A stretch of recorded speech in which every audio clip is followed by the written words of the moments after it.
বন্ধু খবর কি? এই দোস্ত, তুমি কেমন আছো? আমি তো আছি, তোদের চা খাবা? আচ্ছা দাঁড়া, একটা চা খাওয়া। তোমার দিনকাল কেমন যাচ্ছে? দিনকাল কাটি কুটি যাচ্ছে, জানতেছি তো তোরা এরকম যাচ্ছে। চা খাবা? এখন তোর কি অবস্থা? আমার অবস্থা এখন অবস্থা কি তোর? অবস্থা চলছে কোনো রকম, এই যে দোকানদার উপরে সংসার চলে। এটাই কি সংসার এখন এখন? এখন কিছু করা নাই, ছাল পাল নিয়ে বউ বাচ্চা নিয়ে এখন এই যে এরকমই চলতে হবে। না চা খা। আমার মতন দেখছিস না আমি কি করলাম, গাড়ি বাড়ি সব কিছু করলাম, এখন তোরা কি তোমার কত লেখাপড়া কত কিছু করলে, লাস্টে এসে তো চার দোকানদারি করলি। হ্যাঁ এখন কি করা দোস্ত, ছাল পাল নিয়ে খুব কষ্টে আছি। তা তুই কি করছিস? আমি যেটা করছি এটা ধর সমাজে তো বলা যায় না, ফাঁকি আসিস এক সময় তোকে বলবো, সেটা তুই ফাঁকি আসিস তোকে বলবো। দোস্ত তুই যদি আমাকে এই লাইনটা ধরাতে পারিস তাহলে আমি খুব উপকৃত হতাম দোস্ত। হ্যাঁ তুই বন্ধু মানুষ, তোকে তো লাইনটা ধরাবো আমি।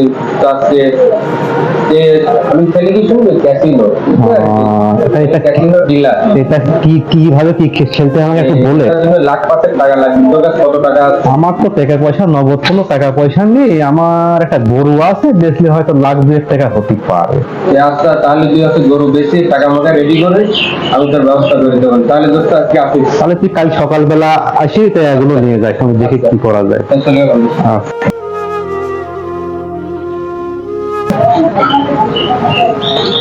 বন্ধু আসসালামু আলাইকুম। ওয়ালাইকুম আসসালাম। কেমন আছো? হ্যাঁ মাল গরু দোস্ত ওই ওখানে 2.5 লাখ টাকায় হয়তো, কিন্তু গরুরা 2 লাখ টাকায় বিক্রি করেছে। 2 লাখ টাকায় তো কয় টাকা আছে? 2 লাখ টাকা মাত্র 30,000 টাকা বন্ধু। তুমি এই 2 লাখ টাকা আপাতত নিয়ে তারপরে দেখা যাক কি হয়। ছিল বন্ধু, টাকা নিয়ে গেলাম বুঝলে, টাকাটা সব ঠিক। হ্যাঁ ঠিক আছে, বান্ডিল বাদায় আছে সাইড দিয়ে, তুই হলো দেখিস কি করা যায়।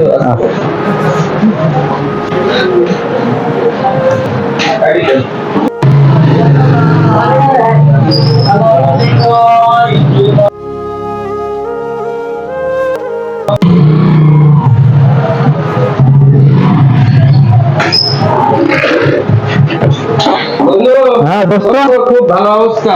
এটা আপনার লাভের টাকা এই মাসে। ওরে লাভের টাকা পাই গেলাম আমি।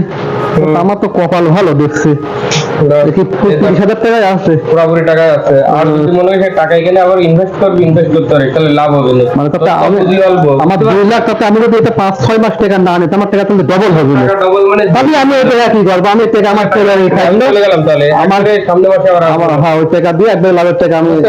আচ্ছা ঠিক আছে।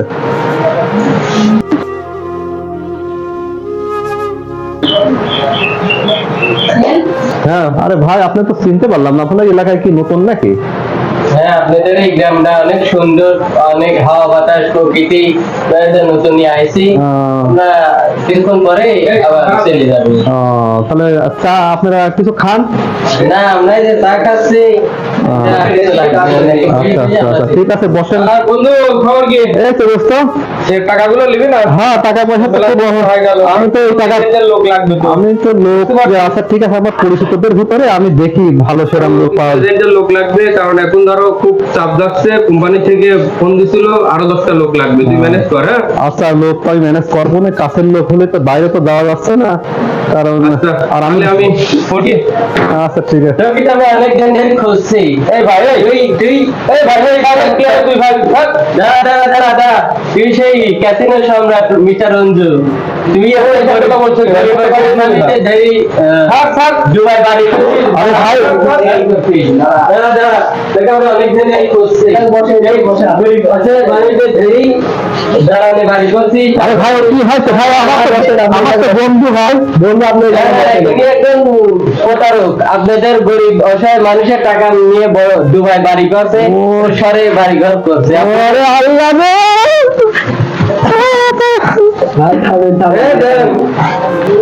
আমার তো